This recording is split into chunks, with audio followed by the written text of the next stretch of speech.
ওই কবরে যেতে হবে, থাকবে না কেউ সাথী।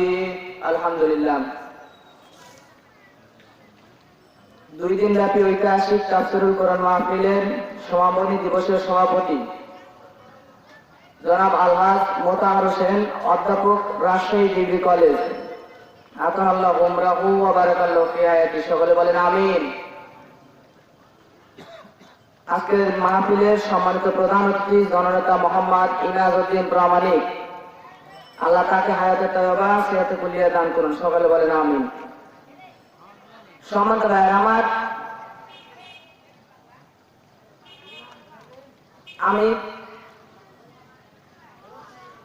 সূরা বাকারা 208 নম্বর আয়াত তেলাওয়াত করেছি। এই আয়াতের উপর কিছু কথা বলবো ইনশাআল্লাহ।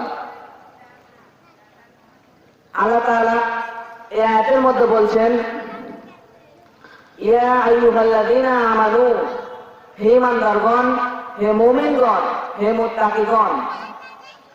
ঈমানদারদেরকে, মুমিনগণকে, মুত্তাকিগণকে আল্লাহ তাআলা ডাক দিয়ে বলছেন, আমানু দুখুলু ফিস-সিলমি কাফা, তোমরা পরিপূর্ণ ইসলামের মধ্যে প্রবেশ করো।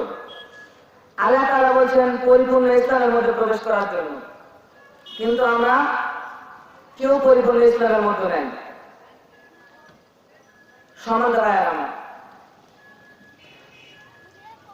আজকে বড় একজন টাইটেল পাস মাওলানা, টাইটেল পাস আলেম, তাকে তার ছেলে অথবা তার ভাই নামাজ পড়ে না।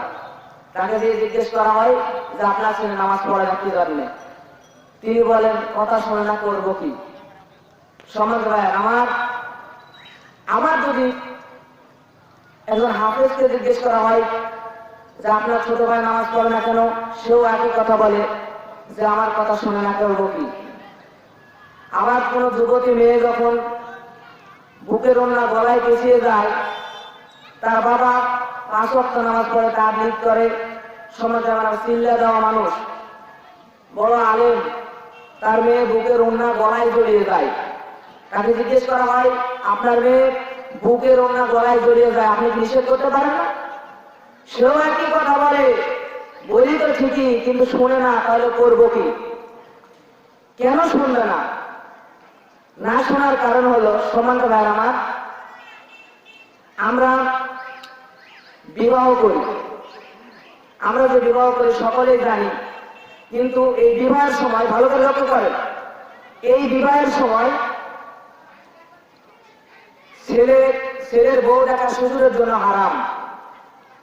ছেলের বউ দেখা বিবাহ হওয়ার আগ পর্যন্ত শ্বশুরের জন্য কি হারাম।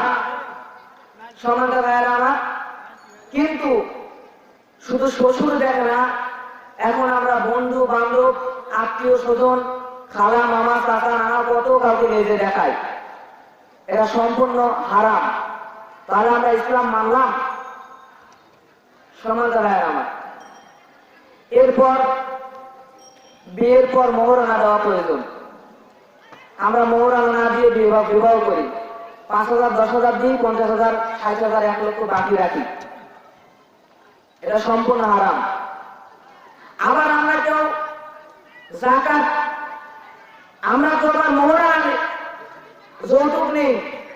সম্মানিত ভাইয়েরা আমার, আমরা আবার যৌতুকও নেই। এই যৌতুক নেওয়া সম্পূর্ণ হারাম। যৌতুকের টাকা দিয়ে যদি